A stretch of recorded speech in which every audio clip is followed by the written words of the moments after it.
आता हे प्रोसेस केली, हे आपण कार्डला आपण चार्ज केलेलं आहे।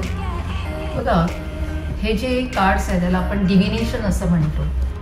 आणि डिव्हिनेशन म्हणजे काय तर अनेक प्रकारचे त्याच्यामध्ये प्रोसेस आहे। त्याच्यात ॲस्ट्रॉलॉजी म्हणजे मी गेल्याच व्हिडिओमध्ये तुम्हाला सांगितलं होतं की बऱ्याच गोष्टी याच्यामध्ये आहेत ज्या आपल्याला दिसतात आणि दिसत नाहीत, असे हे डेक आहे। ओके, तर जेव्हा पण आपण टॅरो कार्ड कळण्याची जेव्हा सुरुवात करतो तेव्हा ह्याला म्हणतात सेज म्हणतात। ओके, तुमच्याकडे जर सेज नसेल तर तुम्ही सँडलवूड जे स्टिक्स असतात, इसेन्स असतात त्याचा वापर करू शकता किंवा तुम्ही अरोमा लॅम्पचा पण वापर करू शकता। अशा पद्धतीने एक तुम्ही अग्नितत्वही ठेवलं पाहिजे। बघा मी टी इथे ठेवलेली आहे, ते इथे माझं वॉटर एलिमेंट आहे, हे एअर एलिमेंट आहे, फायर एलिमेंट आहे आणि जे मी बोलते ते म्हणजे माझं पृथ्वी तत्व आहे। ओके, अर्थ एलिमेंट आहे। तर हे सगळ्या चारही एलिमेंट्सला आपण ह्याच्यामध्ये वापर करतो आहे। सो अर्थ एलिमेंटमध्ये आपण काय करतो, अफर करतो, आपण काही प्रेयर्स करतो।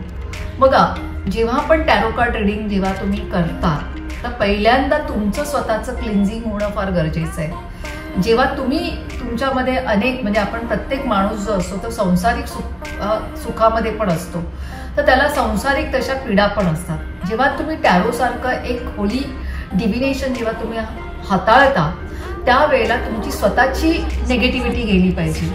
तर त्याच्यासाठी तुम्ही सेजने किंवा काही तुमच्या ज्यांनी रेखी हिलिंग केलेलं आहे, काही वेगळ्या वेगळ्या प्रकारचे हिलिंग ज्यांना येतात त्यांनी त्याने करू शकता आणि स्वतःची नेगेटिव्हिटी काढू शकता। ती नेगेटिव्हिटी जेव्हा तुमची निघते तेव्हा त्यानंतर तुम्ही डिव्हिनेशनला पण प्युअर करा। त्या डिव्हिनेशनमध्ये असलेली नेगेटिव्हिटी काढायची। आता तुम्ही म्हणाल की डिव्हिनेशनमध्ये कसली नेगेटिव्हिटी असते। बघा जेव्हा तुम्ही टॅरो रीडिंग करता तर प्रत्येकाचं तुम्ही कर्म वाचत असता, त्या प्रत्येकाची वेगवेगळ्या पद्धतीची वेगवेगळी नेगेटिव्हिटी असते। कोणाची फायनान्शियल प्रॉब्लेम असतो, कोणाला इतर काही प्रॉब्लेम्स असतात। तर अनेक गोष्टींच्या नेगेटिव्हिटी ज्या आपल्याला दिसत नाहीत पण ह्या डिव्हिनेशनमध्ये उतरतात, कारण हे प्युअर एनर्जीचे कार्ड्स आहेत। आपण पण एनर्जीच असतो पण त्याचा आपण टूल म्हणून वापर करतो।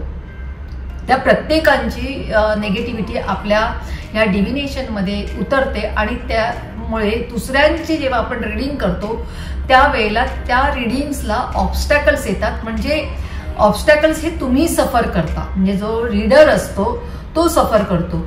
म्हणून आपल्या डिव्हिनेशनला नेहमी क्लिन्झिंग केलं पाहिजे, सँडलवूडने केलं पाहिजे। जसं आता मी सेजने केले, मी लाईट ठेवलेलं आहे, कारण डार्कनेस निघून जातो आणि लाईट आपल्याला हवी असते म्हणून तो आपण लाईट म्हणजे फायर एलिमेंटचा पण वापर केलेला आहे। त्याचबरोबर जेव्हा पण तुम्ही रीडिंग करता तेव्हा तुमच्या समोर एखादं कॉफीचं मग असला पाहिजे, चहाचा मग असला पाहिजे, नाहीतरी तुम्ही एखादं पाण्याचं ग्लास तरी ठेवलं पाहिजे।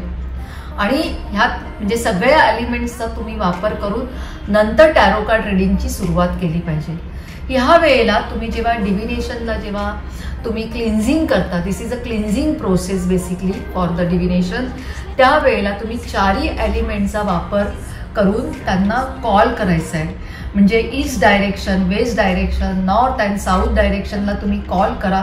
तिकडच्या चारही देवतांना तुम्ही कॉल करा, त्यांच्याशी कनेक्ट व्हा आणि त्यांना सांगा की मी हे डिव्हिनेशन ज्यांच्यासाठी वापरते तुम्ही मलाही प्रोटेक्शन द्या आणि माझ्या डिव्हिनेशनलाही प्रोटेक्शन द्या आणि त्याचबरोबर माझ्यासमोर जो क्लायंट जातक बसलेला आहे त्यालाही तुम्ही ते प्रोटेक्शन द्या।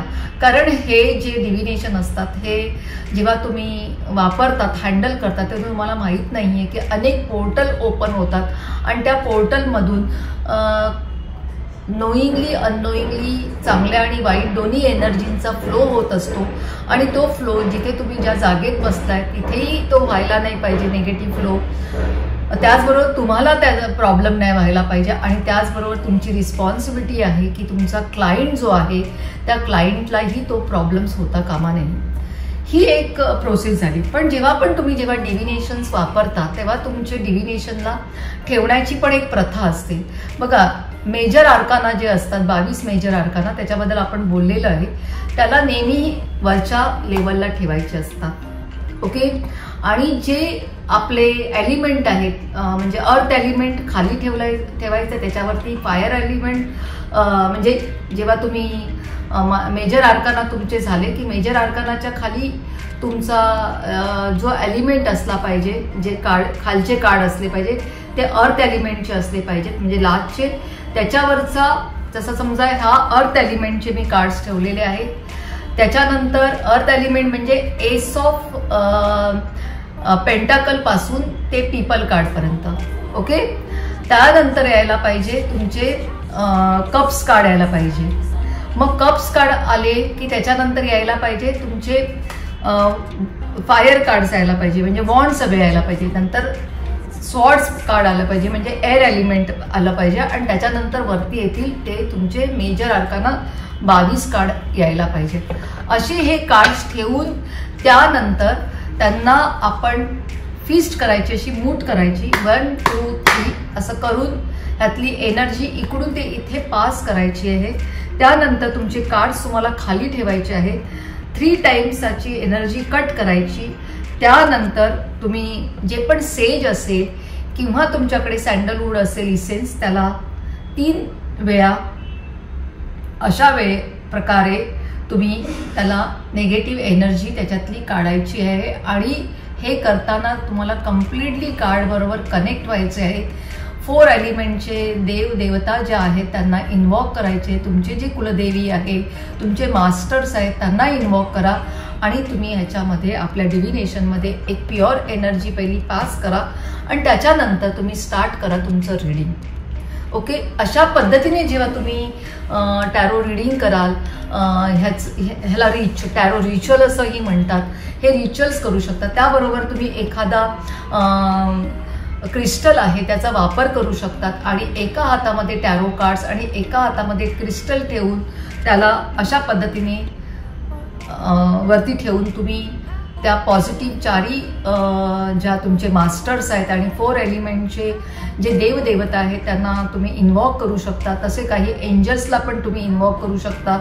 जसा तुम्ही म्हणजे तुम्हाला इथे मी सांगते की आर्कॅन्जल मायकल आहे, आर्कॅन्जल राफल आहे, आर्कॅन्जल युरियल आणि गॅब्रियल, ह्या 4 देवतांना तुम्ही 4 दिशांमधून इन्व्हॉक करून त्यांची एनर्जी तुमच्या क्लिअर कॉर्ड्स या बॉलमध्ये किंवा एखादा साधा सिंपल पण क्रिस्टल असेल, जो छोटा असेल, हा जरा माझा मोठा क्रिस्टल आहे, त्याच्यामधून त्या 4 दिशांच्या एनर्जी पोर करून तुमच्या पूर्ण कार्ड्सला द्यायच्या आहेत. अशा पद्धतीने तुम्ही क्रिस्टलचा वापर करू शकता, सेजचा वापर करू शकता, लाईटचा वापर करू शकता, कापूरचा वापर करू शकता, सिनामनचा वापर करू शकता. अशा प्रकारे तुम्ही तुमच्या डिव्हिनेशनची किंवा डेकची स्वतःची काळजी पण त्याबरोबर घ्यायची आहे. कारण कुठलीही नेगेटिव्हिटी तुमच्या टूलमध्ये पण यायला नाही पाहिजेत आणि तुमच्यामध्ये पण ती पोर होता कामा नये. अशा पद्धतीने अतिशय होली हे डिव्हिनेशन आहे आणि ह्यांना खूप चांगल्या पद्धतीने आपल्याला हँडल करायचं आहे. हे जर तुम्ही त्या प्रेमाने आणि चांगलं हँडल केलं तर हे तुमच्याबरोबर खूप चांगल्या पद्धतीने काम करतील आणि तुम्हाला खूप चांगल्या पद्धतीने आन्सर्स देतील. तर अशा पद्धतीने हे टॅरो रिच्युअल्स करायचं आहे. मेडिटेशन स्वतःसाठी करा, टॅरोवरती करा, टॅरोच्या कार्ड्सला घेऊन मेडिटेशन्स करा. बघा तुमची टॅरोच्या ज्या तुमचं प्रोफेशनमध्ये खूप चांगली जर्नी तुम्ही एन्जॉय करा. आणि ऑफकोर्स हा पण विषय तुम्हाला कसा वाटला तो मला जरूर कमेंट्समध्ये सांगा. लाईक करा, शेअर करा आणि सबस्क्राईब करा माझं यूट्यूब चॅनल. आणि असाच तुमचं ब्लेसिंग आशीर्वाद माझ्यावरती राहू दे.